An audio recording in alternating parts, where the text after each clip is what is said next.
Boa tarde a todos. Meu nome é Esther Nunes e eu coordeno a Comissão de Diversidade da Câmara de Comércio Brasil-Canadá, juntamente com a Rafael. Quero dar as boas-vindas a todos que estão presentes neste evento e aqueles que estão aqui pela primeira vez ou não conhecem a Câmara de Comércio Brasil-Canadá. Eu queria dar algumas informações. A Câmara foi criada em 1973. É uma instituição privada,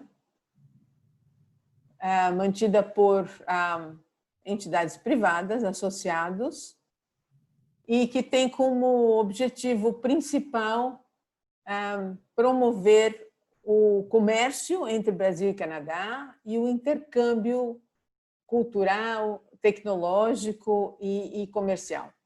A Câmara, nesses seus muitos anos de vida, cresceu bastante, incorpora o maior centro de arbitragem e mediação da América Latina, que é o Kansas CBC, e expandiu também para além de São Paulo, Rio e outros estados no Brasil, com uma presença pontual em Montreal, possibilitando assim a aproximação das pessoas e das empresas e levando empresários brasileiros ao Canadá para promoverem seus produtos, seus serviços e vice-versa.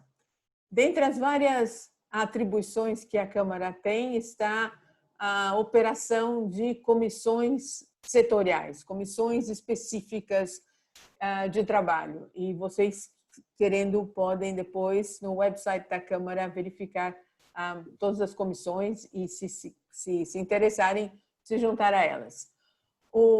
A Comissão de Assuntos, a Comissão de Diversidade e Inclusão, na verdade, que eu coordeno juntamente com a Rafael Lapierre-Hussin, é uma comissão que tem por objetivo, foi criada faz 3 anos e tem por objetivo a troca de informações e de experiências na área de diversidade e inclusão. E o Canadá é bastante rico nesse assunto, como todos nós sabemos. Por essa razão, nós promovemos periodicamente webinars ou reuniões da comissão para discutir todo e qualquer assunto ligado à diversidade que possa vir a interessar as empresas participantes do grupo ou aquelas que queiram participar. Eu gostaria só de... Eu estou concorrendo com um barulho aqui terrível, me perdoem, mas eu gostaria de só lembrar que a Câmara, desde o início da pandemia, se propôs a fazer parcerias para ajudar comunidades carentes, doando cestas básicas, e neste evento especificamente fizemos uma parceria com a Compassiva, que é uma organização que recebe refugiados, ajuda na validação de diplomas, oferece aulas de português, auxilia na inserção do refugiado na nossa comunidade e no mercado, além das atividades necessárias a auxílio à comunidade carente. E é por isso que nós sugerimos as doações de cestas para essa instituição. Eu vou aqui passar agora a palavra a Rafael Lapierre-Hussin, que é vice-cônsul e gerente de desenvolvimento de negócios, educação e indústrias criativas no Consulado-Geral do Canadá, em São Paulo. Desejar a todos um bom evento e perdão pelo barulho. Rafael. Obrigada, Esther. Boa tarde para todos. É realmente um prazer enorme estar aqui e ter a possibilidade de moderar esse painel.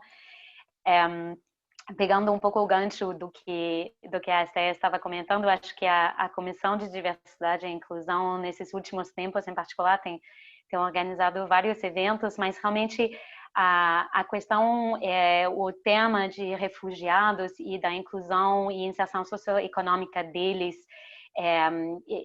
não tem sido discutida, e acho que até não é um tema tão comum, e realmente entender melhor o papel do setor privado nesse sentido também é uma questão que não é debatida muito. Então, espero realmente que todos que se juntaram hoje conosco queiram conversar mais e continuar o diálogo sobre essa questão. Antes de apresentar o nosso painel hoje, gostaria só de tomar um momentinho para trazer alguns números e contextualizar a problemática dos refugiados no mundo no dia de hoje. Então, a problemática do refugiado se encerra dentro da problemática maior do deslocamento forçado de pessoas no mundo. Então, falamos hoje em dia de 79,5 milhões de pessoas. Na verdade, isso eram os números de final de 2019. E essas pessoas estão nessas situações como resultado de perseguição, conflito, violência ou violações de direitos humanos. Estamos, hoje em dia, testemunhando os mais altos níveis de deslocamento registrados. E quando falamos desses números, estamos realmente falando de 26 milhões de pessoas que são consideradas como refugiados. Vinícius Cabral vai falar um pouco mais sobre o tema da definição, o que entendemos quando falamos de uma pessoa que é refugiada.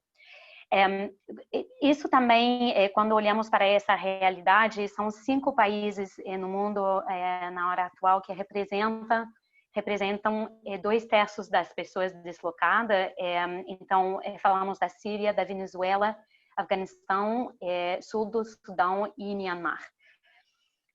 Na região mais da América Latina, a população que está realmente vivenciando o problema de refúgio maior, claro, são os venezuelanos. Então, no final de 2019, cerca de 4,5 milhões de venezuelanos haviam deixado o seu país, e é o maior êxodo da história recente dentro da região e uma das maiores crises de deslocamento no mundo. No momento atual, tem cerca de 17 mil venezuelanos refugiados aqui no Brasil. E só para dar um modo de comparação também, em 2019, o Canadá tinha proporcionado a cerca de 30 mil refugiados a oportunidade de construir uma nova vida para si e suas famílias no Canadá. Então, acho que isso vai nos permitir de apresentar, então, e discutir mais sobre esse tema com os nossos palestrantes. Então, tomando um momento rápido para apresentar eles, temos o prazer de ter Vinícius Cabral, Designated Migration Officer do Consulado Geral do Canadá em São Paulo. Vinícius trabalha para o nosso Departamento de Imigração, Refugiados e Cidadania e é responsável pela Unidade para Refugiados e Imigrantes. Ele é especialista em Direito Internacional dos Refugiados e Direito Migratório Canadense e Brasileiro. Possui graduação em Relações Internacionais pela Universidade Federal Fluminense e períodos passados na York University, no Canadá, e Harvard University, nos Estados Unidos. Depois temos também o prazer de ter Maria Beatriz Nogueira, que é chefe do escritório do Acnur, a Agência da ONU para Refugiados, em São Paulo. Maria Beatriz é doutora em Relações Internacionais, mestre em Estudos de Migração Forçada em Oxford e Direitos Humanos na London School of Economics. Temos depois a Camila Batista Pianto, vice-diretora da Migraflix. Camila é apaixonada por impacto social e trabalha em favelas e áreas marginalizadas há mais de 10 anos, desenvolvendo projetos de desenvolvimento local. Ela é formada em Direito com estudos focados em direitos humanos, com mestrado em acesso à justiça das mulheres em situação de pobreza. Atuando como empreendedora social, ela tem experiência liderando organizações sociais relevantes nesse ecossistema e é vice-diretora da Migraflix, uma startup social que promove a inclusão social e econômica de refugiados e imigrantes por meio do empreendedorismo cultural. Temos depois o Carlos Almiro de Magalhães Melo, que é Head de Sustentabilidade da BRK Ambiental. Carlos tem mais de 10 anos de experiência com sólida atuação na área de sustentabilidade em empresas do setor de infraestrutura. Ele atuou por 7 anos na Europa como Project Manager no CSR Chair, centro spin-off criado por 4 multinacionais, sendo a Santander, Mapfre, Telefônica e 3M. Ele é formado em administração pela Universidade Federal da Bahia, com MBA pela Universidade de Alcalá, Madrid, Espanha. É doutor em desenvolvimento sustentável pela Universidade de Alcalá, pós-graduação em capacitação de formadores em responsabilidade social pela UNDP e também através da Universidade de Buenos Aires, pós-graduação em gestão de política ambiental pela Universidade de São Paulo, Madrid, Espanha. E, finalmente, last but not least, como se diz em inglês, gostaria de dizer o meu prazer pessoal de ter conosco hoje Serge Makanzuki-Ala. Serge é um artista plástico. Ele nasceu em 1981 em Kinshasa, na República Democrática do Congo. Ele se graduou em Artes Plásticas pela Académie des Beaux-Arts de Kinshasa e realizou várias exposições artísticas no Congo e também no Brasil. Ele é atualmente radicado aqui no Rio de Janeiro e tem atuado como educador no Museu do Amanhã entre 2017 e 2020. E Serge tem passado por uma experiência de refúgio como refugiado aqui no Brasil e realmente vai ser um prazer também de ter a perspectiva dele. Então, gostaria de passar a palavra para Vinícius. Muito obrigada. Olá, obrigado, Rafael. Espero que todos consigam me ouvir. É um prazer estar aqui hoje, um prazer saber que podemos contar com a CCBC para compartilhar desse tema que a mim é muito caro e sei que também é a tantos outros que aqui estão presentes. Meu nome é Vinícius Cabral, eu sou Designated Migration Officer no Consulado Geral do Canadá. E o objetivo da minha fala aqui hoje é em dois sentidos. Primeiro, apresentar qual é a experiência canadense em termos de proteção e integração da população refugiada e também apresentar qual a perspectiva do Canadá acerca dessa relação ganha-ganha, né, nessa win-win relation entre o setor privado e a comunidade refugiada. Só gostaria de confirmar que todos conseguem me ver, porque eu acho que eu estou com um probleminha na minha câmera, mas se eu não me engano, todos conseguem me ver, correto? Sim, obrigado, Rafael. Então, vamos lá. Se você puder passar para mim, Rafael. No meu primeiro slide, eu sempre gosto de começar contextualizando sobre o que a gente está falando, né? Então, quando a gente, principalmente porque existem tantos preconceitos, estigmas e misconceptions, né, em relação à população refugiada. Então, qual é a definição para o Canadá de uma pessoa refugiada? O Canadá, essa definição para o Canadá, ela se encontra no artigo 96 da Lei de Imigração e Proteção de Refugiados, segundo a qual bebe bastante da definição da Convenção de 51 da ONU sobre o Estatuto de Refugiados. Então, segundo esse artigo 96, um refugiado é uma pessoa que se encontra fora do seu país de origem, em linhas gerais, e não pode ou não quer retornar ao seu país de origem e se fazer valer da proteção do seu país de origem em razão de um fundado temor de perseguição, que pode ser baseado por motivos de raça, nacionalidade, pertencimento a um grupo social específico ou opinião política. Então, pode passar, Rafael. Então, a partir dessa definição geral, a gente pode entrar mais a fundo no contexto do Canadá. O Canadá ele se mostra internacionalmente como um líder na proteção e na integração da população refugiada. E isso se dá por uma série de fatores, como os fatores que estão aqui elencados agora. Primeiramente, o Canadá ele coloca o princípio da diversidade como um guia norteador de todas as suas políticas públicas. Para além disso, a proteção da população refugiada e a implementação e o cumprimento das obrigações assumidas internacionalmente pelo Canadá são basilares na política migratória canadense. Para além disso, o Canadá apresenta boas práticas, como a de garantir à população refugiada o status de residente permanente, assim como o direito de trabalho, que, como nós sabemos, é um direito essencial para que essas pessoas possam desenvolver a sua autonomia, gerar renda e, assim, conseguir se integrar localmente e socioeconomicamente da melhor maneira possível.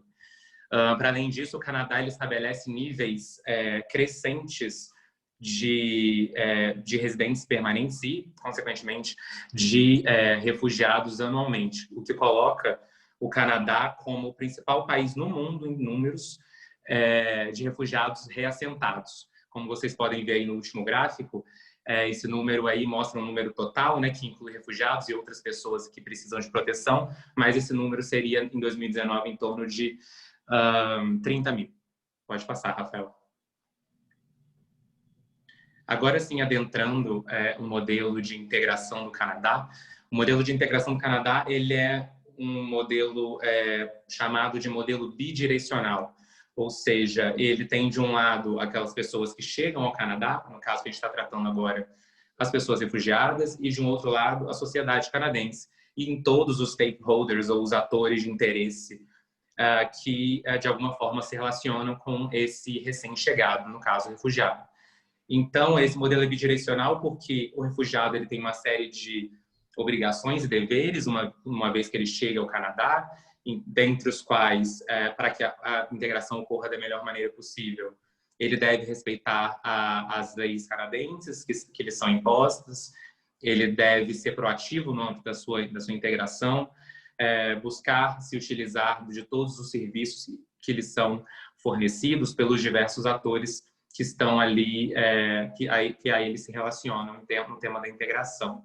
E, por outra parte, a sociedade canadense, o Estado canadense, tem a função de fornecer leis garantidoras de direitos para essa população, que garantam o direito à integração, assim como programas que facilitem essa integração. Pode passar, Rafael. Então, esse modelo bidirecional, ele acaba sendo uma aplicação prática e, nesse caso, subnacional, de um princípio que é muito conhecido de quem trabalha com a população refugiada, que é o princípio do responsibility sharing, né, do compartilhamento de responsabilidades. Esse princípio ele é pensado inicialmente como uma forma de compartilhar entre os estados os custos e as responsabilidades por proteger e integrar a população refugiada ao redor do mundo, uma vez que esses custos eles ainda hoje são deveras bastante desiguais, mas esse modelo canadense ele aplica esse princípio ao nível subnacional, como a política migratória canadense, a jurisdição pela política migratória ela é compartilhada entre o governo federal e os governos territoriais e provinciais, com programas sobre temas muito próximos, mas de forma muito complementares, de forma que esses programas não sejam redundantes. Para além disso, existe uma série de stakeholders que, obviamente, caberia 3 ou 4 webinars para a gente tratar de cada um deles, mas pelos quais eu vou passar rapidamente. Né? Existem os governos municipais, que são essenciais, uma vez que os serviços municipais são os primeiros serviços que a população refugiada normalmente acessa. Para além deles, existem as instituições públicas, as instituições escolares, que são muito importantes para a revalidação de diploma, treinamento de língua, dentre outros temas. Mas eu gostaria desse modelo, gostaria de me ater, até por conta do nosso público-alvo hoje, que parte dele é essencialmente a população, empresas, né, o setor privado. Eu gostaria de me ater ao papel dos empregadores, né? Nesse sistema, no modelo canadense, os empregadores, eles têm, e assim como acontece em outros países, é claro, o modelo canadense, o papel dos empregadores desse modelo é essencial, porque o objetivo final de uma integração local, socioeconômica, né, uma integração local bem-sucedida, é exatamente a geração de autonomia através da geração de renda, né, um dos grandes objetivos, uma das grandes formas de se chegar a essa integração local plena é certamente o fator do trabalho. Então, os empregadores, nesse sentido, têm uma função fundamental de atuar, de criar políticas inclusivas para que a população refugiada seja, assim, incluída enquanto mão de obra das diversas empresas no mercado. Pode passar, Rafael. Nesse sentido, é de extremo interesse para a gente aqui tratar de alguns poucos dados estatísticos ou retirados, né, do Statistics Canada ou retirados do próprio censo de 2016, que demonstram essa relação positiva, né, entre o refugiado, que é a população que é contratada, e as empresas, né, e o setor privado, que é quem contrata. Se a gente olhar esse gráfico que está mostrado aí, a gente vê que quando esse gráfico ele mostra a dependência da população refugiada em relação aos serviços de integração, logo que a pessoa chega e nos próximos 10 anos dessa pessoa refugiada no Canadá. Se a gente vê, assim que essa pessoa chega com, dependendo, em cerca de 50% dos programas de integração públicos, né, sejam eles municipais, territoriais ou do governo federal, e ao final desses 10 anos, isso se aproxima muito da população imigrante em geral e mais especificamente da população canadense, né, com cidadania canadense. E o principal fator, segundo essa pesquisa, que explica isso, é exatamente o melhor acesso ao mercado de trabalho conforme o tempo dessa pessoa passa no Canadá. Pode passar, Rafael. E aqui a gente vê um último dado muito interessante, que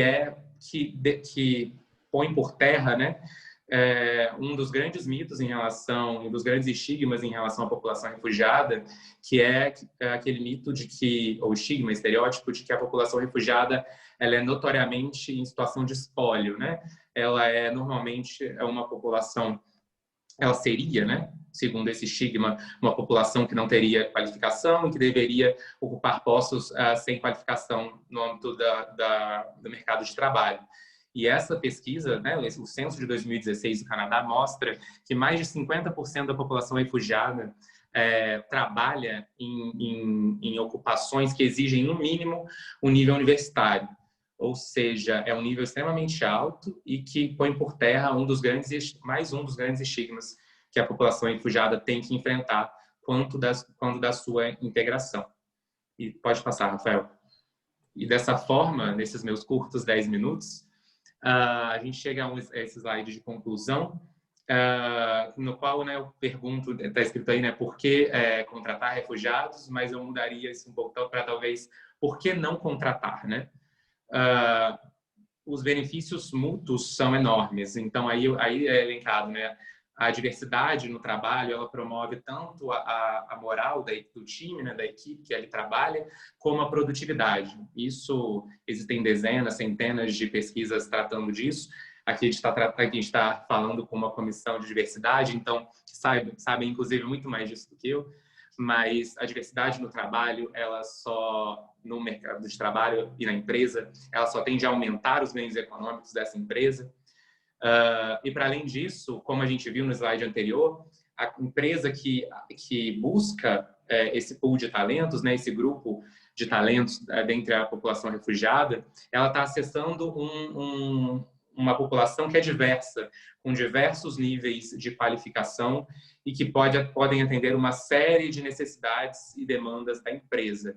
Então, os benefícios econômicos são extremos. E, para além disso, a empresa que assim escolhe incluir a população refugiada na sua política de diversidade, ela também está impactando muito positivamente na integração da população refugiada e, claro, implementando na prática esse princípio que a gente já falou tanto hoje, né, o princípio do compartilhamento de responsabilidades e da solidariedade internacional. Então, se eu posso fechar de alguma forma, promovendo aqui, né, mais uma vez a pergunta: por que não contratar refugiados? A população refugiada é diversa e, assim, as companhias, as empresas têm muito a ganhar com a população refugiada. Muito obrigado. Obrigada, Vinícius. Então, agora eu gostaria de convidar a Maria Beatriz Nogueira, da Acnur, para conversar um pouco mais com a gente. Muito obrigada, Rafael. Muito obrigada a todos e todas que estão aqui. É um prazer, em nome da Agência da ONU para Refugiados, de estar aqui compondo esse painel para falar sobre um tema tão relevante, já numa Câmara de Diversidade, no Comitê de Diversidade da Câmara de Comércio, que já tem essa vocação, né, de tratar dessa temática. Então, e mais especificamente, né, na Câmara de Comércio Brasil-Canadá, tendo o Canadá cada vez mais assumindo essa liderança, que Vinícius também colocou, liderança humanitária no acolhimento da população refugiada. Inclusive, eu vou até fazer um quote aqui, umas aspas, do nosso alto comissário, fez um tweet agora no dia 31, dizendo o seguinte, né, que o Canadá acabou de anunciar seu novo plano de imigração com mais de 4.000 vagas adicionais de reassentamentos anuais, ficando com seu programa anual de reassentamento com mais de 35.000 vagas. Isto é liderança humanitária. Então, com essas aspas do alto comissário, eu renovo o meu prazer de estar aqui para poder falar sobre esse tema. Eu também tenho uma apresentação a qual eu vou compartilhar. Vai ser um desafio falar em 10 minutos, mas tentarei fazer da melhor forma.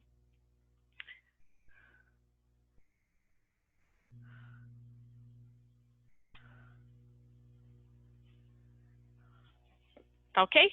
Conseguem ver direitinho a apresentação? Sim? Então, vou passar rapidamente.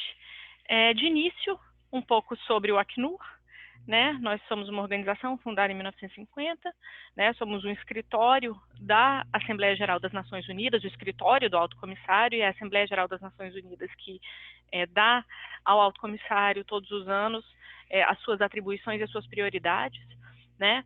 Mas dentro do mandato mais geral da organização de oferecer proteção às pessoas em situação de refúgio, proteção nesse sentido, a gente fala não só assistência emergencial em situações de fluxos massivos, mas também apoio na criação de um ambiente propício à proteção de pessoas refugiadas por meio de legislações.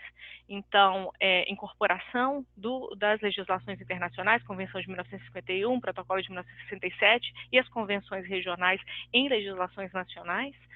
E também apoio na criação de legislações sublegais, portarias, decretos que tornem efetivo o acesso da população refugiada a direitos. Então, no caso do Brasil, por exemplo, muitos direitos garantidos, uma legislação avançada que internaliza a legislação internacional. A gente trabalha também muito com o governo federal e com os governos locais para, às vezes, superar alguns entraves burocráticos que a gente pode falar para que esses direitos, saúde, educação, assistência, trabalho, possam ser de fato efetivados. Né? Então, além disso, além da proteção, assistência emergencial, criação de um ambiente normativo adequado, nós também buscamos construir soluções duradouras ao refúgio, que sejam, em alguns casos, o retorno voluntário, quando a situação de perseguição ou violência generalizada que causou o deslocamento involuntário cesse, seja os programas de reassentamento, como falou Vinícius recentemente, ou a integração local no país de primeira acolhida, que é a vocação da América Latina, especificamente do Brasil. Trabalhamos para isso, para que as pessoas, e a maioria da população refugiada, cujo perfil a gente pesquisa, tenha a intenção de aqui se estabelecer, trabalhar, criar sua família e contribuir para o país. Então, essas são as soluções duradouras ao refúgio aqui no Brasil. Nós temos a sede em Brasília e escritórios em São Paulo, ao qual eu chefio, Pacaraima, Manaus, Boa Vista e Belém.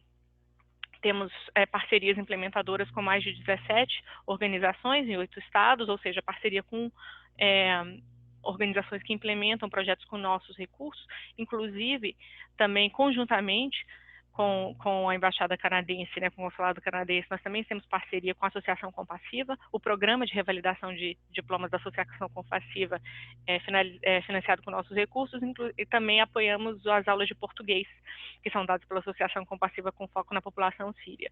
Além disso, temos Caritas Arquidiocesana de São Paulo, Rio, Missão Paz, Caritas Paraná, ABSE, ADRA, várias organizações que trabalham na nossa rede de acolhida e integração.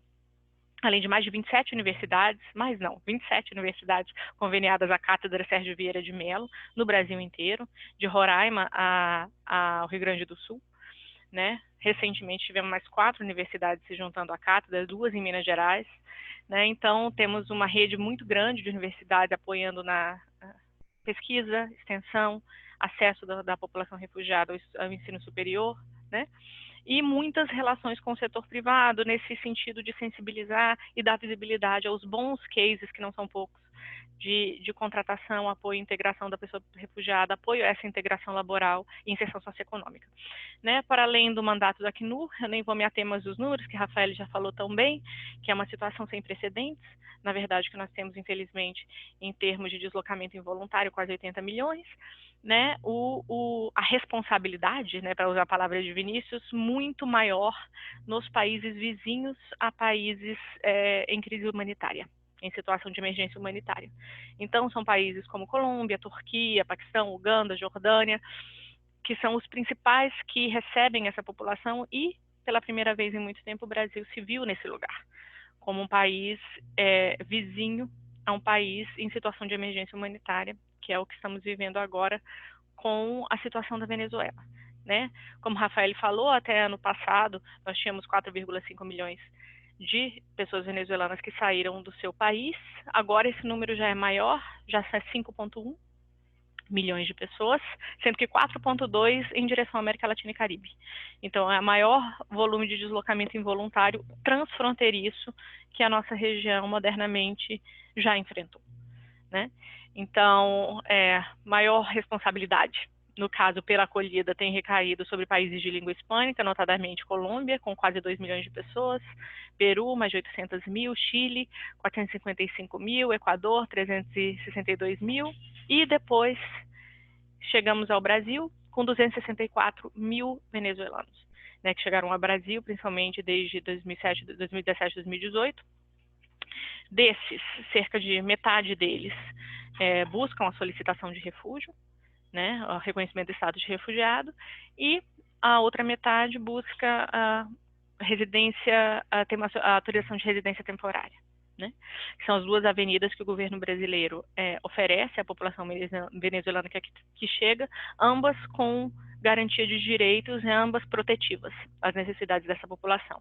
Atualmente no Brasil nós temos 58 mil refugiados reconhecidos, mais, sendo que grande maioria, 46 mil venezuelanos. O Brasil agora reconhece a população refugiada, solicitante de refúgio venezuelana em bloco, por reconhecer que se trata de fato de uma emergência que caracteriza uma grave e generalizada violação de direitos humanos, que segundo a lei brasileira também enseja o reconhecimento dessa população como refugiada.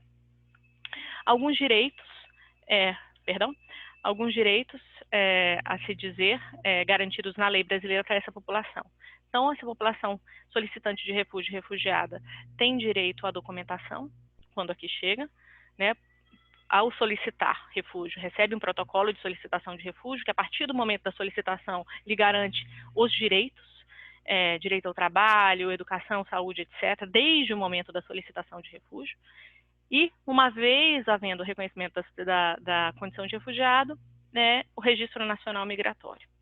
Então, assim que as pessoas chegam, já têm direito à documentação e ficar em situação regular no país, né? Os direitos associados a isso, primeiramente, o direito à não devolução a um país onde a vida da pessoa refugiada e solicitante possa estar em risco, sua vida e dignidade, né? Então, esse é o princípio basilar do direito internacional dos refugiados, garantido pelo Brasil, não só na Lei de Refúgio, 9474, mas também na Lei de Imigração.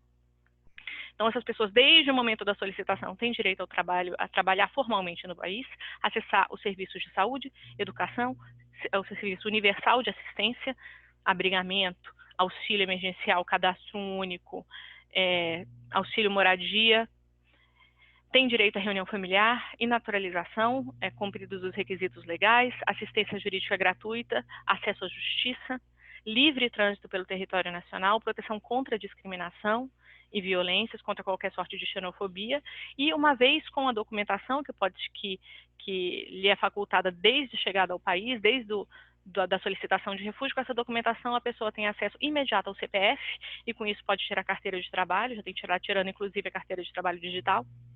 Isso, inclusive, tem sido até um desafio na contratação. Às vezes a população chega com a carteira digital e alguns empregadores ainda não conhecem a carteira e ficam meio melindrados, mas esse direito já tá facultado, registro como MEI, acesso à conta bancária. O Banco Central, inclusive, tem uma cartilha específica sobre acesso à conta bancária, bancarização de solicitantes de refúgio e refugiados, né? Registro no e-social, reconhecimento de certificados e diplomas. Então, todos esses direitos estão facultados a essa população desde o momento da solicitação do reconhecimento da condição de refugiado segundo a lei brasileira. Nesse caso, né, já foi, como existe esse direito facultado, né, para essa população, de poder trabalhar formalmente, dos seus documentos deixarem o empresariado, as RHs das empresas tranquilas em relação a essa possibilidade de contratar, existe todas essas questões sobre por que contratar, por que olhar para essa população dentro de um espectro de diversidade ou para além do espectro de diversidade, nos processos regulares de recrutamento. Né? Então, nós temos vários motivos que foram citados pelo Vinícius, né? São pessoas que fidelizam muito as empresas, muitas empresas têm ganhos em relação à sua marca estar associada com o acolhimento da população refugiada, trazem um ambiente de trabalho, novas línguas, novas culturas, capital cultural, novas habilidades, vindas de outro país, vindas de outras circunstâncias de vida, muita resiliência. Então, tem muitos desses predicados, né, que essa contratação traz, mas eu não vou falar. Nós temos aqui um representante da BRK que fala do lugar de fala dos empresários, então eu vou deixar a experiência dele, este porquê, né, como a experiência do Carlos que aqui está, né. Eu ofereço, nesse sentido, um guia que nós fizemos junto com a Tent Foundation e com o apoio da instituição Missão Paz, que é uma parceira implementador nosso, um guia de como e porquê e onde contratar refugiados, né?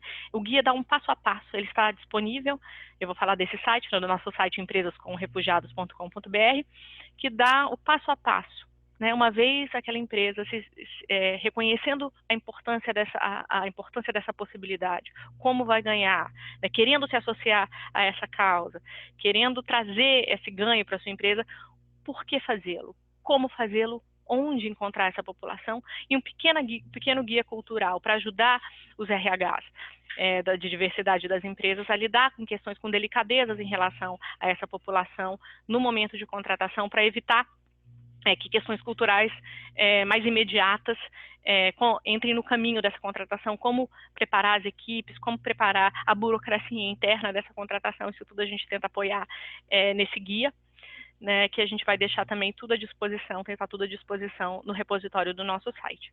Eu vou falar, a partir desse guia, eu vou falar também de alguns projetos e algumas iniciativas nossas para apoiar essa tomada de decisão, que tem sido muito benéfica por parte do setor privado e das empresas, de contratar uma população que tem chegado ao Brasil com uma média, uma escolaridade alta, grande maioria com ensino médio completo, muitos com ensino superior completo, com uma vontade de se integrar e de trabalhar muito grande. Então, a gente busca fazer, como o Vinícius disse, essa situação ganha-ganha, ganha para todos, né? Para a população refugiada, para a empresa, para a sociedade brasileira que está ganhando também, né, em sua economia, em sua diversidade cultural, com a integração dessa população. Alguns projetos outros que a gente tem nesse sentido, eu cito 2 nesse momento, que são projetos de apoio à intermediação, à oportunidade de trabalho. Então, são projetos que trabalham exatamente com esse encontro entre a população refugiada, com determinados perfis, que tem essa intenção de trabalhar no país, e as empresas e o setor privado que tem vagas, que quer fazer essa tentativa ou quer aprofundar o seu programa nesse sentido. Então, tem o programa de inserção laboral da Organização Missão Paz, que é uma das mais antigas no Brasil, que trata com a população migrante e refugiada. Esse programa de inserção laboral é financiado desde 2009 integralmente pelo Acnur, né? E, historicamente, tem números elevadíssimos, mais de 15 mil pessoas alcançadas por treinamentos e palestras interculturais para saber como se portar no mercado de trabalho, direitos e deveres, né? Mais de 7 mil contratações, mais de 2.200 empresas contratantes, né? E só em 2020, mesmo nesse ano de pandemia, já tivemos 280 pessoas alcançadas pela palestra, 320 apoiados com aula de português, 104 contratações e 57 novas empresas cadastradas para conhecer essa população e para se interessar para contratar. Então, este é um caminho por meio dessa intermediação feita pela Missão Paz. Outro programa nesse sentido da intermediação de oportunidades, o programa de apoio à recolocação de refugiados PAR. Esse programa não é financiado pelo Acnur, é financiado por uma empresa privada chamada Endoc, né, que já tem essa iniciativa em parceria com o Acnur já desde 2012, né, mais de 427 pessoas refugiadas e solicitantes contratadas e 62 contratações só em 2020. Né, mesmo nesse período de pandemia, todas essas organizações têm se reinventado, alcançando as pessoas pelo meio eletrônico, fazendo esse encontro entre empresas quando assim querem, pelo meio digital também, as entrevistas, os encontros. Então, todas as empresas têm os projetos, as ONGs, as empresas de recrutamento, têm se reinventado nesse período para poder não parar as atividades num momento em que muitas pessoas, de fato, seguem precisando e as empresas seguem buscando, né, essa possibilidade de contratar. Para além disso, a gente também tem um projeto Empoderando Refugiadas, uma parceria do Acnur com o Pacto Global da Rede Brasil, da ONU e ONU Mulheres. Né, já são 5 edições do programa Empoderando Refugiadas, focados em mulheres, na capacitação profissional e contratação de mulheres. Já tivemos em 5 edições mais de 215 participantes, né, mais de 300 empresas impactadas pelo projeto. Na edição do ano passado, que fizemos uma edição, começou em São Paulo, mas ano passado a gente fez a nossa primeira edição em Boa Vista, focando em mulheres que estavam abrigadas, nos 9 até atualmente abrigos que nós temos em Boa Vista e em Pacaraima. Então, focado nessa população abrigada, extremamente vulnerável. Na edição do ano passado, 100% das mulheres foram contratadas, 20 mulheres contratadas, e saíram de Boa Vista já com contrato de trabalho e capacitadas, e mais de 120 pessoas interiorizadas a partir de Roraima no todo. Né? Então, continuando com o projeto Empoderando Refugiadas, nós temos a 5ª edição, que está acontecendo neste momento, em Boa Vista, né, com foco nas mulheres que estão em abrigos, as venezuelanas abrigadas em parceria com o nosso apoio. Né? A edição desse ano visa capacitar 70 mulheres em atendimento e vendas pelo SENAC, Roraima. 30 já foram capacitadas. Dessas 30, 24 receberam ofertas de trabalho. Algumas delas ofereceram ofertas de 4 empresas diferentes. Né? Em razão de alguns atrasos e questões de saúde, 20 puderam ser interiorizadas mês passado já com contrato de trabalho, apoiadas com abrigamento na cidade de destino por nós e por organizações parceiras. Né? Neste momento, 40 mulheres estão em formação, sendo que 20 são mulheres com deficiência. Essa foto que está aqui foi tirada ontem, na aula inaugural dessa primeira turma de mulheres com deficiência, com mobilidade reduzida. Né? É a primeira vez que o projeto Empoderando Refugiadas tem turmas específicas para pessoas com deficiência, porque é uma população que, de fato, está ficando para trás em todo esse processo de integração, que precisa de um apoio maior, e também é o outro lado dessa situação ganha-ganha. Muitas empresas têm a necessidade, buscam preencher suas cotas, né, a sua força de trabalho com pessoas com deficiência, e essas mulheres estão aí muito dispostas e buscando oportunidades. Então, a gente já formou essa primeira turma de 10 mulheres, essa foto é de ontem. Semana que vem começa a segunda turma de mulheres com deficiência auditiva, e mais 20 mulheres seguem sendo capacitadas, todas em abrigos, né, e todas com essa possibilidade, né? Empresas como Lojas Renner, Unidas, Shopping Guatemi, Drogaria São Paulo, foram as que contrataram as mulheres da última turma, mês passado, e novas empresas, Facebook, têm apoiado esse projeto especificamente das mulheres com deficiência, Então, a gente faz uma parceria ampla com as empresas que têm vínculo com o Pacto Global, ONU Mulheres e nós, para poder apoiar essa capacitação. E nessa situação, veja, a contratação das mulheres refugiadas nessa perspectiva, você inclui várias camadas nesse discurso, nessa conversa sobre diversidade. Então, você tem mulheres com deficiência, você tem muitas mulheres, às vezes, de famílias monoparentais, mulheres só com crianças. Então, você consegue dar esse apoio e tem um recorte de diversidade amplo e transversal nesse programa, que tem interessado muito e tem feito o programa ter muito êxito. A gente vai ter a oportunidade de ouvir a BRK falar, que é um projeto que nasceu na esteira, né, do Empoderando Refugiadas. Como outro produto do Empoderando Refugiadas, a gente lançou o site Empresas com Refugiados, né, que é um site que reúne as boas práticas das empresas que se interessaram em contratar ou criar programas para apoiar a população refugiada, mais de 25 práticas. A próxima prática que vai entrar no site é da BRK Ambiental, né, já muito em breve. A gente vai colocar no site a boa prática que vai ser apresentada agora pelo Carlos, né? E as práticas estão focadas em empregabilidade, promoção do empreendedorismo, apoio à educação e realização de iniciativas de sensibilização e engajamento. Então, a gente tem desde contratação, programas educacionais, parceria com escritórios de advocacia que fazem pro bono para a população refugiada. Então, várias modalidades de engajamento são possíveis e a gente dá visibilidade a todas. E, além disso, nesse site tem materiais de referência, né, cartilhas, enfim, e neste site também tem a informação de toda a gama de organizações, ONGs, empresas de recrutamento, todas elas que fazem essa intermediação entre a população refugiada e as empresas que querem contratar. Essas que eu citei, Missão Paz, PAR, Instituto Lados, Estou Refugiado, a própria Operação Acolhida, né, que está em Boa Vista. A Operação Acolhida do Governo Federal faz uma modalidade de interiorização de Boa Vista para outros estados por vagas de trabalho, então realizam todo esse processo. Então está tudo lá à disposição no site empresascomrefugiados.com.br. Se tiverem interesse, incentivo a visita, por favor. Maria Beatriz, desculpa de interromper, queria talvez ver se poderíamos já passar a palavra para Carlos, se talvez podemos continuar com algumas perguntas depois do Q&A. Sim, claro, eu só tenho mais, tô arrematando, né, mais algum material que tem no nosso site Empresas com Refugiados, então... Perfeito, obrigada. E acho que tivemos uma pergunta também, alguém querendo também o material, então podemos passar depois no chat, com certeza. Perfeito, então, tá ótimo. Muito obrigada. Obrigada para você. Então, agora gostaria de passar a palavra para Carlos Salmiro, Head de Sustentabilidade da BRK. Oi, Carlos.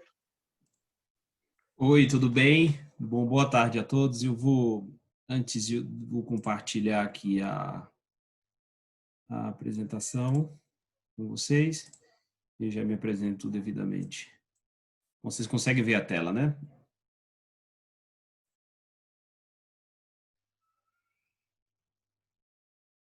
Bom, pessoal, antes de tudo, agradecer pelo convite, a todos os organizadores da CCBC, cumprimentar meus colegas de mesa pelas apresentações e demais convidados, né? Para nós aqui da BRK é um prazer contribuir com essa agenda tão relevante no Brasil, tão relevante para a agenda ESG da BRK. Antes de falarmos desse projeto, que como a Maria mencionou, foi um projeto que ele é uma cria do Empoderando Refugiadas, a BRK Ambiental é uma empresa de saneamento, é uma empresa privada de saneamento do Brasil, uma empresa controlada pela Brookfield, um asset manager canadense. E esse projeto, como reiterando o que a Maria comentava, ele é uma cria, a Maria mencionava do Senac, do Empoderando, nós utilizamos o Senai, então ele é um projeto que ele sai de uma experiência de sucesso vinda do Empoderando Refugiados. Agora, é importante dizer, o nosso projeto, o projeto Reinventar, ele não é um projeto que navega em mares sozinho, né? Ou seja, ele não é um apêndice, ele não nasceu na BRK como um apêndice, como apenas como uma boa causa de diversidade e inclusão, uma boa causa ESG. e sim como um projeto que nasce a partir dos nossos compromissos e metas de diversidade e inclusão. O que eu quero dizer com isso, né? O setor de infraestrutura, infelizmente, ele é um setor ainda muito masculinizado. Existe o preconceito ou a falsa imagem de que determinadas posições no setor de infraestrutura não estão aptas para que mulheres trabalhem. E esse projeto, o Projeto Reinventar, que é um projeto de formação em encanadoras na BRK, aconteceu no Recife, em Pernambuco, ele visa dar respaldo, em primeiro lugar, à nossa meta de mulheres no corpo da companhia. Ou seja, nós temos hoje ocupando então, de 20% de mulheres hoje na companhia e nós pretendemos nós chegaremos em 2024 a 30%. E o grande gap hoje em dia de mulheres na nossa empresa está justamente em posições operacionais. Veja que hoje nós temos apenas 1% de mulheres encanadoras na BRK, 99% são homens. Então, esse projeto nasce de uma ideia de dizer o seguinte, nós precisamos atingir a nossa meta em posições operacionais, como? Através de um projeto, que é, no caso, o Projeto Reinventar, e aí tem, obviamente, os outros compromissos nossos de sustentabilidade e responsabilidade social, que é atuar, fazer isso também olhando para coletivos vulneráveis. E, nesse caso, abraçamos a questão do refúgio. Então, ele é um projeto, e aí, obviamente, as meninas egressas desse projeto partem para a contratação pela nossa empresa, podendo atuar em qualquer um dos 13 estados onde nós temos operações em mais de 100 cidades. Então, isso é importante dizer que os projetos, nós procuramos atrelar os projetos às nossas metas corporativas. O que eu quero dizer com isso? Nós queremos introduzir mais e mais, não somente mulheres em toda essa operação, mas aquelas mulheres em situação de vulnerabilidade social. Bom, falando um pouco do que é o projeto, né? Então, o projeto é um projeto voltado para a formação integral de mulheres, ou seja, não é um projeto de formação hard skill somente. Então, ele traz toda a formação soft skill também, com o nosso grande parceiro, que é a Fox Time, muito ativa também, Maria, lá no Empoderando Refugiadas, através da Daniele Pieroni. Contamos com o apoio do Pacto Global, o Instituto Aliança, com uma forte atuação nesse campo, e a Universidade Estadual do Ceará. Então, é um curso de encanadoras ou instaladoras hidráulicas, essa parte do curso, ou seja, a parte hard skill, conduzida pelo Senai, nesse caso, o Senai Pernambuco. Tivemos uma turma que concluiu agora, no final desse mês de outubro, com 25 alunas, 3 brasileiras, 22 refugiadas venezuelanas. Então, foram 4 meses de duração, com 240 horas de formação técnica e 60 horas de mentoria soft skill. Aí vem o último ponto, uma grande inovação, né? Quando nós tínhamos o projeto todo pronto para funcionar de maneira presencial no Senai, em Pernambuco, em março vem a pandemia. Então, nós tivemos que reinventar o projeto para que pudesse funcionar na modalidade semipresencial. Então, nós viramos o projeto para 80% virtual, basicamente a parte de soft skill, e 20% presencial, que era a parte de instalação hidráulica feita no Senai, com todos os protocolos de segurança estabelecidos. Então, isso era um compromisso. Nós perseguimos quando veio a pandemia, a primeira reação, acho que de todos, não vamos conseguir fazer. E nós quebramos a cabeça para que pudéssemos gerar esse impacto. Tá? Então, foi uma grande reviravolta no projeto. Outro aspecto interessante que aí virar o projeto para o semipresencial, nós tivemos que adquirir tablets e pacote de internet para que elas pudessem acompanhar as aulas, obviamente. Todo um trabalho de revisão orçamentária do projeto, aquisição de tablets, e no final do projeto doamos esses equipamentos aí para as alunas. Né? Além disso, adotamos estratégias de apoio para evitar a evasão, com ajuda humanitária. Isso foi mapeado pelo Instituto Aliança como algo relevante a ser feito, como ajuda humanitária mensal, e bonificação em função da frequência e desempenho no curso. Além disso, muitas das alunas tinham uma dificuldade em manusear o equipamento, o tablet. Nós oferecemos também um apoio para que pudessem utilizar do equipamento de maneira efetiva, e outras aulas complementares com diversos outros temas. Quem saiu desse curso recebeu uma dupla certificação da Universidade Estadual do Ceará e do Senai, né?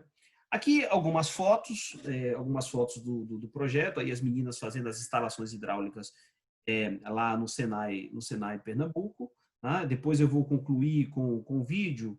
E o mais importante a dizer para isso é que, e aí eu entro um pouco no final do vídeo, dos desafios, é que no final, né, durante todo o processo, nós ainda enfrentamos desafios, né? O Brasil, ele infelizmente trouxe alguns aspectos de burocracia paralisante, onde, por exemplo, as nossas alunas que não tinham o número do e-social, nós não conseguimos contratar, e aí o Acnur tem sido um parceiro fantástico no sentido de tentar endereçar esse assunto aí, junto aos organismos aí, do trabalho aqui no Brasil, para tentar viabilizar a contratação, né?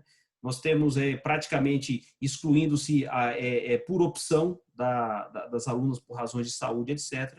Nós estamos perseguindo a meta de contratação de 100% delas e esperando resolver esses aspectos de burocracia. Foi uma experiência fantástica, né? Porque você começa o início do algo que a Maria transitou também no início do curso, havia aquela sensação das alunas dizer o seguinte: não vou conseguir, né? Assim, não serei capaz de fazer isso, não entendo como funciona no Brasil, não me vejo capaz. E aí o próprio nome do projeto, né, todo o trabalho do Instituto Aliança e da Foxtime de trabalhar o pertencimento das alunas e sempre com foco de estimulá-las, dizendo: vocês podem sim assumir uma posição numa grande empresa de saneamento, como encanadora, vocês podem fazer isso. E o resultado foi fabuloso do ponto de vista de inclusão. Eu vou trazer para vocês um vídeo, mas antes eu queria também sinalizar o compromisso que nós tivemos da alta liderança da BRK. Então, eu falei das metas lá na frente, nós temos uma meta de diversidade e inclusão estabelecida, né, com foco no atingimento nessas áreas operacionais de pessoas com vulnerabilidade, nesse caso o refúgio, metas pactuadas no Comitê de Diversidade e Inclusão, que é liderado pela nossa CEO, a Tereza Vernalha. Isso é muito importante. O compromisso que ele emana do board da companhia tornam as decisões muito mais fluidas, rápidas e efetivas. Então, eu queria destacar isso. Eu vou concluir com o vídeo e depois entramos para um aspecto mais de conclusão, tá? Vê se vocês conseguem ouvir o som. Quando eu tassi, que cheguei a Boa Vista, eu não sabia com quem me ia encontrar, não, porque foi todo tão... A gente já havia desistido do curso. Não, Elizabeth, eu não vou fazer esse curso. Ela, eu tampouco, se tu não faz, eu tampouco. E eu, a gente vai procurar emprego, agora sim, agora sim. Quando um dia recebimos a ligação de Jaqueline... Se le dije para la tarde, eu quero saber se van a aceitarme en el curso ou não. Fue cuando ella llamó en la tarde y me dijo que sí, que iba a tener curso. Entrar en este curso del Senai, proyecto Reinventar, fue algo muy agradable, muy bueno, porque aquí he adquirido muchos conocimientos, muchos aprendizajes. Trabajamos en conjunto, en equipo, para lograr llegar à meta. Ao princípio foi ruim. Eu falei com uma menina e disse, eu não estou capacitada para isso. Depois eu consegui. É muito importante porque eu acho que existe ainda nessa área de trabalho, tanto da construção civil, um certo preconceito. Então, nós estamos aprendendo com as tubulações para ser unas buenas encanadoras. Es algo nuevo, un campo nuevo para nosotras como mujeres y eso nos gusta. Me veo no futuro trabalhando de encanadora, porque eu sou assim, eu sou eu trabalho lo que venga, lo que...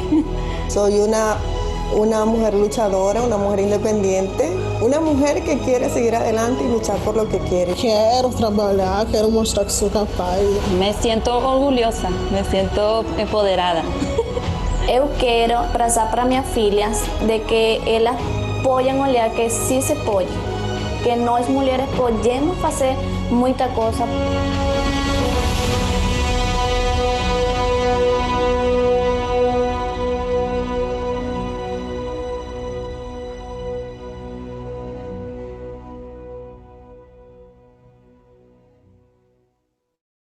Bom, pessoal, era isso que eu tinha para compartilhar com vocês. E aí, para concluir, as lições que nós aprendemos com esse projeto ele está nos ajudando a transformar a própria companhia, transformar o setor de infraestrutura, dizendo as mulheres podem sim trabalhar em posições operacionais. Isso a gente está criando uma tendência no setor de infraestrutura. Então,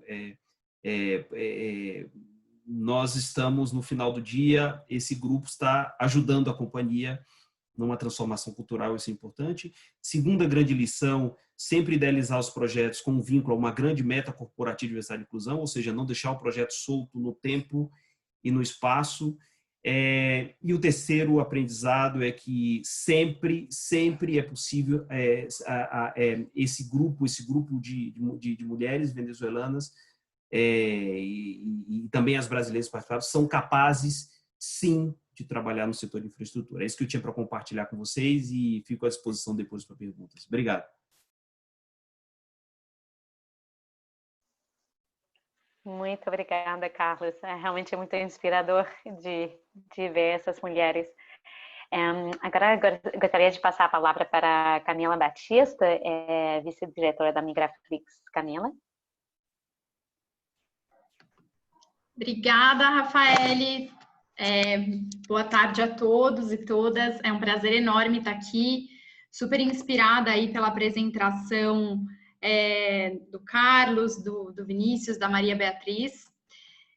Vou compartilhar aqui minha tela com vocês. Vocês estão vendo?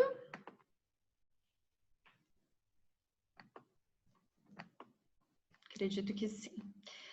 Bom, então eu quero começar a apresentação de hoje, na verdade, contando uma história, né? Acho que é um jeito bacana de começar. Essa foto que vocês estão vendo, ela é uma foto da Ilmari Perdono. É uma venezuelana que saiu do país dela em 2016 por conta de uma situação de perseguição política, vítima de constantes ameaças, vítima de uma tentativa de sequestro. Ela chegou no mesmo ano no Brasil, em 2016, com muitos sonhos, muitos desejos, como todos nós, seres humanos, e com a expectativa de poder recomeçar um novo capítulo da vida dela aqui no Brasil.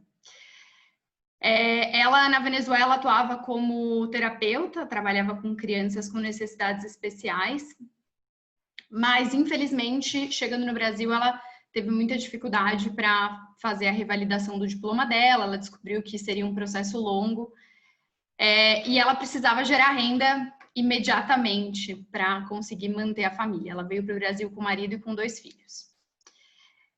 Um belo dia, o filho mais novo dela chegou em casa da escola e falou que queria muito levar um presente para a professora. Eles estavam em épocas, né, economias escassas no banco, segurando as pontas para não gastar muito dinheiro. E aí ela falou para o filho que não podia comprar um presente, mas que ela ia, naquele dia, aproveitar as comidas que estavam na geladeira ali, alguns temperos típicos da Venezuela, e que ela ia fazer um bolo para o filho levar no dia seguinte para a professora na escola. E assim foi, no dia seguinte o filho levou o bolo. E no mesmo dia que o filho levou o bolo, a professora gostou muito, telefonou para ela e perguntou se ela tinha interesse em começar a vender aquele produto. E aí, assim, por acaso, né, não de forma opcional, mas por um acaso da vida, ela viu ali uma oportunidade de começar a atuar na área da gastronomia. Então, ela acordava todos os dias, às 4 da manhã, ia até a estação de metrô mais próxima da casa dela, na Vila Prudente, montava uma barraquinha e começava ali a tentar vender o bolo dela. Um fluxo de caixa muito instável, muitas vezes ela tinha ali alguns clientes que paravam, compravam, outros dias nem tanto. E ela passou ali 3 meses vendendo naquelas condições, ganhando mais ou menos ao redor de R$500 por mês. O que vocês imaginam que não sobrava muito no final do mês, né? Então ela estava sempre no vermelho, sempre no cheque especial, em um país que os juros, que pessoas no cheque especial passam cada vez mais dificuldade, se endividam cada vez mais. E aí, começando contando essa história para vocês, eu pergunto, o quão distante a Ilmari está de, eventualmente, transformar o negócio dela de um negócio informal em um negócio formal, um negócio que está vendendo um produto para um tipo de cliente, eventualmente em um negócio que pode desenvolver uma base estável de cliente sólida e pode crescer, se desenvolver, se formalizar, abrir uma conta bancária, abrir um MEI. E aí pergunto também, qual seria o papel do setor privado, né, frente a uma empreendedora como ela?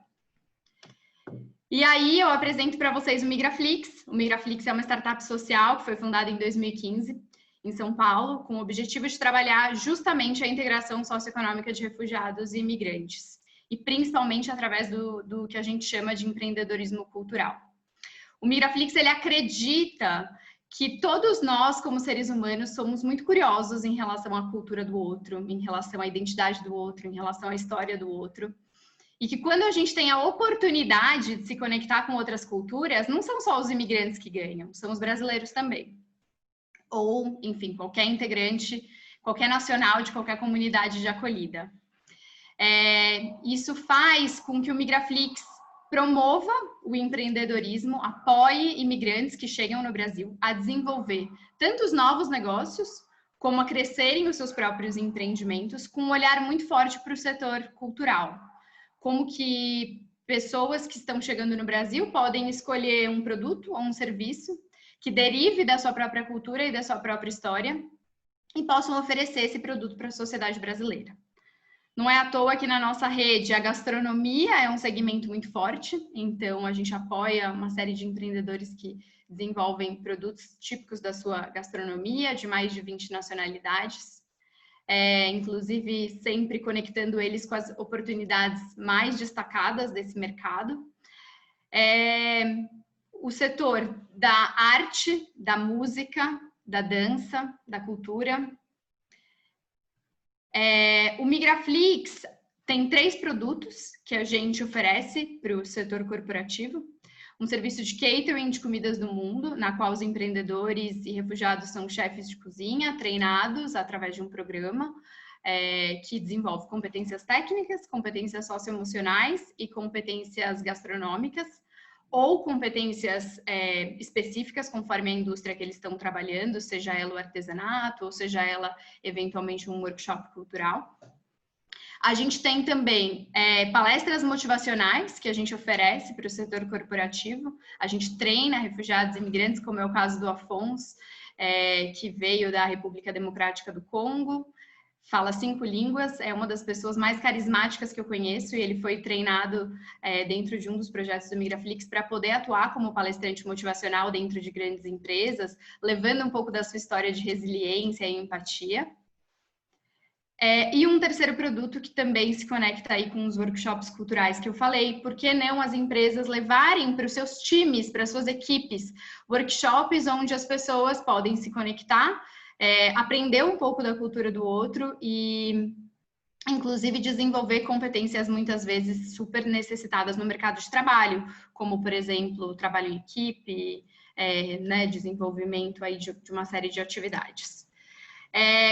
O Migraflix, essa foto que vocês estão vendo aí agora é de um projeto que a gente iniciou em Boa Vista, inclusive com um apoio muito especial por parte da Embaixada do Canadá e do Consulado do Canadá em 2019. Esse projeto, ele é um projeto que se chama MigraLab e que ele começa com toda essa proposta de capacitação que eu falei para vocês, mas também com uma possibilidade, inclusive, de intermediação para o mercado de trabalho. Talvez vocês estejam se perguntando, né? A gente vê foto de pessoas aglomeradas e aí a gente acha que a gente está em um filme. Mas, basicamente, o Migraflix, de uma forma muito rápida, a gente está em todo um processo de reinvenção dentro da organização para poder seguir realizando todos os nossos programas, tanto os programas de empregabilidade quanto os programas de empreendedorismo em um formato virtual. Então, isso que vocês estão vendo aí é o lançamento de uma nova plataforma, né? Que, como eu falei, o programa MigraLab, que começou lá com o apoio do Canadá no ano passado, ele se virtualizou. E hoje ele é uma plataforma que tem inteligência de dados. Então, basicamente, o empreendedor ou o imigrante buscando emprego, ele acessa a plataforma. Ele pode escolher um caminho, o caminho de eu tenho um negócio, ou o caminho de tenho uma ideia, quero desenvolver um negócio, e através desses diferentes caminhos, e através da análise prescritiva de dados, a gente vai captando informações dessa pessoa e vai oferecendo uma trilha de aprendizado para ela. Então, se você me informa que você já tem um MEI, eu vou sugerir para você, talvez, abrir uma conta bancária. Se você me informa que você já tem uma conta bancária, talvez eu vá te conectar com uma oportunidade de canal de venda e de setor do mercado. Então, essa plataforma ela tem uma inteligência e ela facilita justamente todas essas conexões. Essa plataforma ela está sendo desenvolvida esse ano com apoio da Organização Internacional das Migrações, agência da ONU, e também com apoio da Accenture, depois de ter sido alavancada pelo Canadá. E em 2021, a gente vai estar expandindo esse projeto para impactar mais de 2.000 refugiados e imigrantes, não somente no Brasil, mas também na Colômbia e no Peru, com o apoio do Banco Interamericano de Desenvolvimento. E acho que o meu principal objetivo hoje aqui é poder compartilhar com vocês um pouquinho dessa história e fazer um convite, porque a ideia é que a gente possa justamente conectar todos essas pessoas capacitadas com oportunidades de segmentação, então com uma base fiel de clientes. As empresas podem contratar esses migrantes como fornecedores, as empresas podem contratar marmitas, um serviço de catering, um workshop, ou elas podem mesmo contratar os imigrantes como funcionários das suas próprias empresas. Então, é um convite para que a gente possa começar essa conversa hoje e trazer cada vez mais próxima o setor privado de histórias tão bonitas como essas que eu estou podendo compartilhar com vocês hoje. É isso. Muito obrigada. Muito obrigada, Camila. Realmente são histórias muito empolgantes. É muito legal de ver o trabalho de vocês. Gostaria, então, agora passar a palavra para Serge Macanzu. Serge, se você puder ligar a câmera.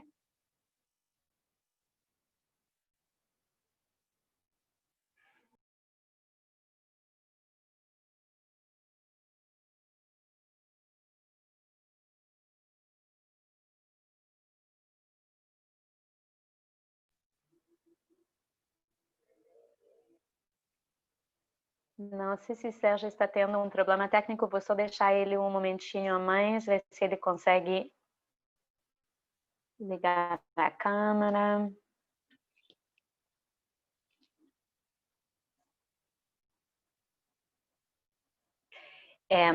Talvez enquanto estamos esperando o Sérgio, talvez poderia aproveitar só para fazer uma pergunta para a Camila, pegando o gancho que ela foi a última falando. Aqui está o Sérgio. Muito bom.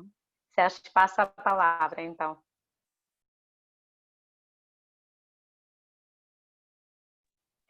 Foi um problema da internet. Legal, sem problema, Sérgio. Está me ouvindo? Muito bem. Sim, obrigado pela convite. Primeiramente, eu queria agradecer Vinícius e todo mundo, e todo membro da equipe. E, na verdade, meu nome é Serge Macanzu Kiala, eu sou refugiado da República Democrática do Congo. Eu cheguei aqui no Brasil em 2016. Lá na República Democrática do Congo, eu fui formado de arte plástica. E, para começar minha fala, eu vou começar minha fala como artista.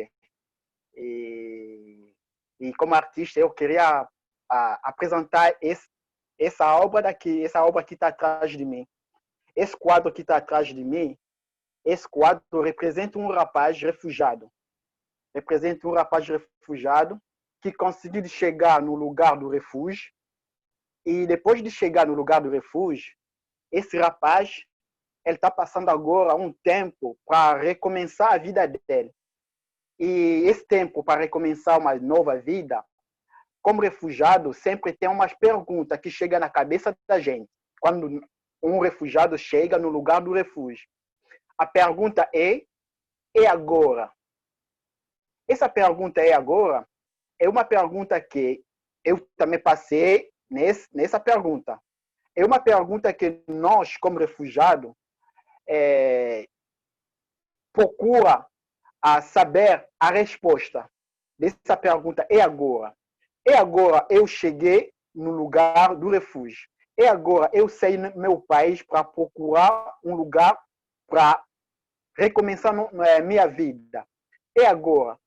É agora aonde eu vou dormir. É agora aonde, como vou conseguir meu primeiro emprego. Essas perguntas são essas perguntas mais fortes. Porque um refugiado, quando ele chega no lugar do refúgio, a primeira coisa que ele procura é a casa. De uma maneira geral, o lugar que ele vai dormir, que ele vai passar a primeira noite. Segundo, ele vai ficar muito preocupado para conseguir o trabalho. E, na verdade, eu vou aproveitar aqui para agradecer o governo brasileiro dessa oportunidade que ele dá a gente. Primeiramente, quando a gente chegar aqui no Brasil como refugiado, só como solicitante do refúgio, o governo brasileiro dá para a gente oportunidade de ter a carteira do trabalho e o CPF. Isso já ajuda muita gente para conseguir emprego, para conseguir o trabalho. E eu cheguei aqui no Brasil em 2016, passei um tempo um pouco difícil, com essa pergunta na minha cabeça. Mas depois de pouco tempo, quando eu consegui meu emprego, principalmente lá no Museu do Amanhã, a partir do meu emprego que eu comecei a me familiarizar com os brasileiros. Não sempre que o emprego me ajudou para conseguir o dinheiro para pagar a casa, para comprar dinheiro, para comprar comida, mas emprego também facilita os refugiados para se familiarizar com os brasileiros, porque estou aqui no Brasil, ou com as pessoas que nós encontramos no país, que é onde a gente chega. O trabalho ajuda a gente para conseguir fazer de amizade. E a partir do meu emprego, que hoje eu conheci muitas pessoas brasileiras que me ajudou todo esse tempo da minha vida, que eu estou aqui no Brasil. E passamos esse tempo que o mundo está atravessando, esse tempo da pandemia do coronavírus, a gente passou um tempo um pouco difícil. Por quê? O mundo inteiro passou esse tempo da coronavírus, que todo mundo estava em casa, todo mundo ficou em casa mais ou menos 3, 4, 5 meses, e as pessoas perderam o emprego. Esse tempo da coronavírus esse tempo que nós estamos passando da coronavírus, tem muitos refugiados também que perderam o emprego. Essas pessoas, ele voltou nessa pergunta daqui, desse quadro daqui que está atrás de mim. Essa pergunta daqui é agora. Porque imagina uma pessoa que não tem emprego, é difícil, mais que um refugiado. Tem uma fala na minha língua que a gente diz que o trabalho representa o pai e a mãe. Porque com o trabalho, a pessoa pode se virar. A pessoa pode fazer a vida dele sem ficar muito tristeza. Mas sem trabalho, não dá para conseguir recomeçar uma nova vida, para conseguir recomeçar a vida num lugar que um refugiado, no lugar que o refugiado passa, às vezes, a dificuldade, mais uma dificuldade que nós passamos no lugar do refúgio é a dificuldade da língua. As pessoas veem como outra cultura, também outra língua.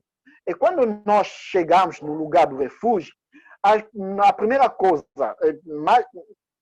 coisa, a pessoa procura de aprender a língua daquele lugar. Exemplo aqui no Brasil, a língua é português. Eu venho da República Democrática do Congo. No meu país, na minha terra, eu falo, a língua oficial é francês, mas outra dialética que a gente fala lá. Mas para falar português, no primeiro tempo, quando eu cheguei aqui, passei muita dificuldade. Essa dificuldade também faz que as pessoas, o outro refugiado, que não consegue de encontrar um trabalho. Esse também é um problema que nós passamos no lugar do refúgio. Na minha experiência que eu passei aqui, que eu estou passando aqui no Brasil, isso também me ajudou muito para fazer tudo para conhecer a língua portuguesa. E nesse tempo da pandemia, eu passei essa experiência também sem trabalho, porque eu perdi meu emprego nesse tempo da pandemia. Passei em casa, fiquei em casa sem trabalho. Voltei nessa pergunta, desse quadro daqui atrás de mim, e agora? E agora sem trabalho, como vou seguir minha vida? Esse tempo que eu estou passando aqui no Brasil, eu não queria ficar parado. Eu aproveitei para fazer um projeto que eu vou mostrar aqui. Eu fiz um projeto com 30 desenhos, que é um projeto que eu fiz durante esse tempo da quarentena, para falar um pouquinho da minha experiência como refugiado durante essa quarentena. Eu passei mais ou menos 5 meses em casa, sem sair, sem ter uma conexão de fora, só pela internet. Mas esse tempo, não queria passar esse tempo só para fazer nada. Eu fiquei pensando, fiquei refletindo para fazer esse projeto daqui, de 30 desenhos, que eu estou agora procurando um lugar para apresentar esse projeto de uma exposição com 30 desenhos que eu fiz, que está falando desse tempo da pandemia. Eu acho que esse daqui também faz parte da minha reflexão desse tempo da pandemia. Não é sempre da minha reflexão. Também quero falar também do outro refugiado que está passando mesmo as condições que nós estamos passando aqui no Brasil. Obrigado. Muito obrigada, Sérgio. E queria só comentar para quem tiver interesse com mais informação sobre o projeto do Sérgio, ele encaminhou também toda a informação com a CCBC. É isso mesmo, Sérgio? Então, podem procurar também a CCBC para passar mais informação. Tá, obrigado, agradeço. Agradeço. Que isso. Então, acho que realmente sempre queremos ter um monte de tempo para perguntas e respostas. Acho que temos uns 8 minutos, enfim, teria tanto para perguntar, mas queria abrir a nossa sessão agora para quem estiver fazendo parte da nosso evento para fazer as perguntas. Se não tiver nada, eu tenho algumas para os nossos palestrantes. Então, deixo vocês colocarem aqui.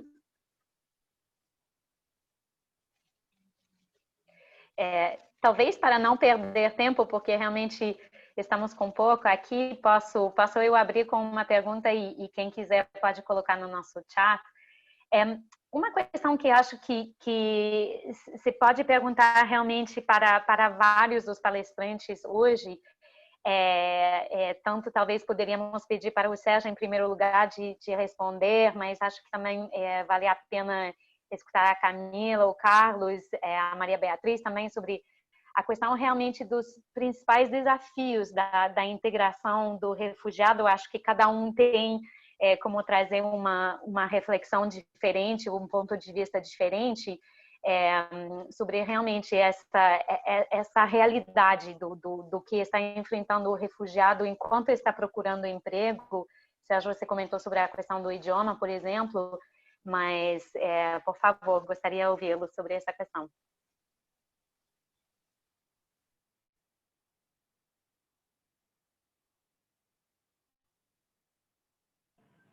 Falar eu?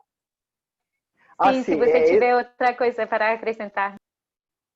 Sim, na verdade, o problema da língua é uma das problemas mais graves. Imagina, mais grave. Por quê?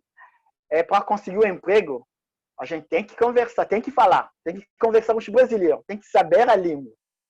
E se alguém, um refugiado que não sabe falar a língua, isso também faz parte das problemas para não conseguir emprego. Exemplo, só para falar da minha experiência.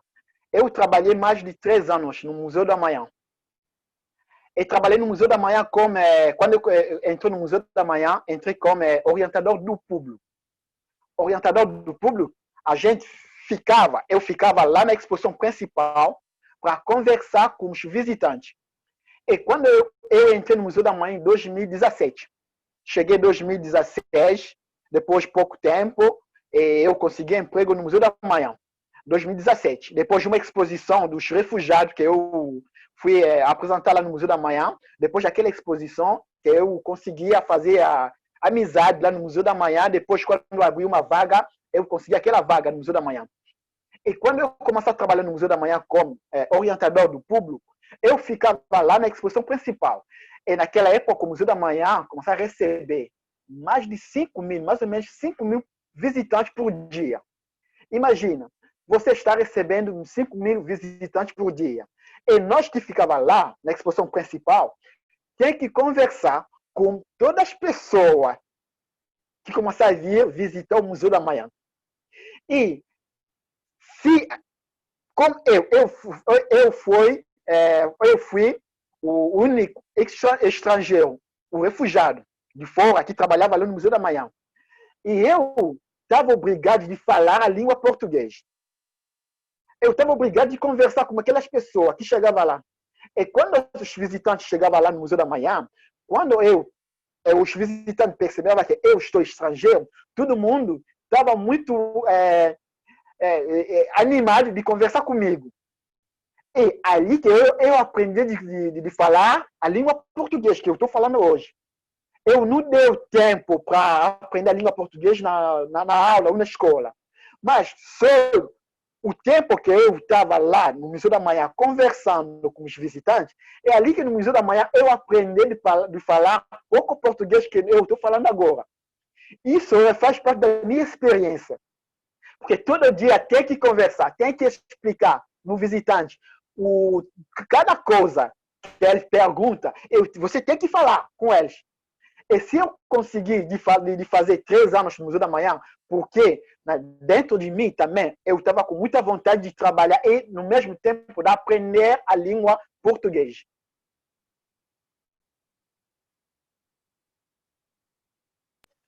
É muito interessante. Eu acho que assim tenho uma experiência diferente, mas acho que essa questão, quando você é de uma língua é diferente, também a sua cultura é diferente, o seu modo de se comunicar, de entrar em comunicação.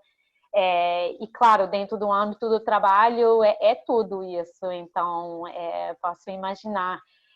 Carlos, não sei se você gostaria também de compartilhar alguns dos desafios que você pude notar dentro do projeto e talvez de modo mais geral de desafios para montar o projeto também, reinventar que vocês fizeram. Obrigado, Rafael.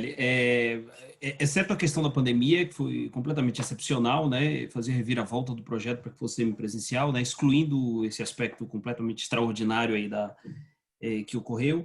Eu acho que o principal desafio é quando, após formar o grupo, a sensação que nós tínhamos do grupo de mulheres é que, durante o percurso de vida dela, desde a chegada no Brasil, elas tiveram muito mais não, você não pode, do que sim, você pode. Então, passaram pelo processo, vamos dizer assim, burocrático. Aí Camila e Maria podem dar um depoimento mais preciso, mas a sensação que a gente tinha é que, por onde elas passavam, era não, você não pode trabalhar, não, você não pode se arraigar aqui. Então, esse trabalho prévio do projeto, antes de começar a formação em si, dizer, não, sim, você pode, está aqui uma oportunidade, você pode, basta você querer. Se você quiser, você tem aqui a oportunidade. Então, eu acho que isso é uma experiência interessante. E a segunda experiência, para não me alongar muito, eu acredito que a gente sempre pensa o projeto e diz o seguinte, nós vamos transformar a vida dessas pessoas. Mas existe uma via dupla, uma via reversa, que é o seguinte, elas transformando a empresa. Então, trabalhar para a empresa que quer, de fato, evoluir na pauta de diversidade e inclusão, está aí a questão de trabalhar com o refúgio como uma grande oportunidade. Porque a velocidade que se traz na transformação cultural dentro da companhia, através de projetos envolvendo refugiados, é magnífico. Eu dei o exemplo do setor de infraestrutura, onde você tem muito pouca mulher. Você faz isso, ainda faz com refugiado, a mensagem é muito clara. Então, acho que são os 2 grandes aprendizados que eu queria compartilhar com você. Obrigada, Carlos. E realmente, eu gostaria, se todos nos deram esse momentinho, eu gostaria de fazer realmente... pedir para cada palestrante responder a essa pergunta. Eu acho que fecharia bem, encerraria bem a nossa sessão e Tem muito mais coisas para conversar, mas tenho certeza que cada um poderá entrar em contato com ele separadamente. Mas, Camila, se você pudesse também nos dar algumas ideias, e também Maria Beatriz e o Vinícius, agradeceria. Claro, claro. Eu acho que eu vou me focar na perspectiva do empreendedorismo, porque aí a Maria Beatriz também pode falar um pouco ainda nessa perspectiva da empregabilidade. Para um imigrante que quer empreender no Brasil, o primeiro desafio, carteira de cliente, né? A pessoa não tem uma rede forte de contatos, ela precisa começar a fazer o networking dela. Depois, legalização, não conhece as leis do Brasil, né? Então é um processo de entrar em contato com aquele tema, com aquele conhecimento, para passar pela burocracia e se formalizar, ainda que o processo não seja muito complexo, às vezes é falta realmente de conhecimento. E aí, um terceiro ponto é a questão do acesso a crédito, né? Tanto é que é um dos pontos que a gente traz fortemente nos programas do Migraflix, que é o acesso a um microcrédito. As pessoas chegam no Brasil, não conhecem o cheque especial, então elas começam ali, muitas vezes, a se endividarem, e a gente precisa buscar produtos financeiros que estejam adequados justamente a essa população, para que exista um fluxo de caixa e que esse fluxo de caixa permita aí a realização de um grupo de vendas e a pessoa começar a sair ali de uma situação de maior vulnerabilidade. Então, acho que eu ressaltaria esses 3 pontos. Muito obrigada, Camila. Sei que a Maria Beatriz está tendo alguns problemas de câmera, talvez o Vinícius pode responder e tentamos ter Maria Beatriz aqui no final. Consegue me ouvir? Consegue, né? Agora minha câmera, antes foi a minha câmera, agora foi a da Maria. Mas excelente pergunta essa, Rafael. E ela, como a gente acha que algum de nós já falamos, a gente podia ficar aqui falando vários webinars sobre esse assunto. Mas eu acho que a história, né, a história do Sérgio, ela é muito interessante, é muito rica, né? Essa oportunidade que a gente está tendo é extremamente rica, da gente poder conversar e ouvir a história em primeira pessoa, né, da população refugiada, a população que realmente vivencia todos esses desafios e barreiras, né, integração. E ouvindo a fala dele, cada parte da fala, ela foi me lembrando um aspecto do programa, né, aí obviamente trazendo para a minha realidade, para o programa canadense de integração, né, de refugiados. Então ele falou que a primeira coisa que ele pensou é em relação à moradia. Então, isso faz parte do programa, né? Exatamente porque o governo canadense entende que as primeiras urgências, né?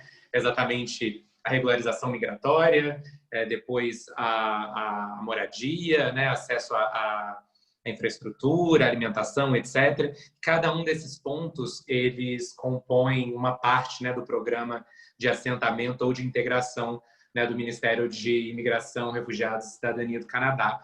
E são esses tipos de programa que a gente busca promover ao redor do mundo, mas, né, em outros países, através de capacity building, né? Mas se eu pudesse elencar um dos grandes desafios que eu acho que cabe a todos esses atores envolvidos superar, eu acredito que seria o desafio de todos os preconceitos e estigmas que a população refugiada sofre, né? Por vezes eles são taxados como sendo ilegais, né? Termo extremamente pejorativo e errôneo, né? Ou são taxados como não tendo a qualificação necessária, ou uma série de outros problemas e barreiras em termos de estigma que a gente, enquanto sociedade, enquanto Estado, sociedade civil e setor privado, devemos superar para que a gente atinja uma integração plena dessa população. Obrigado.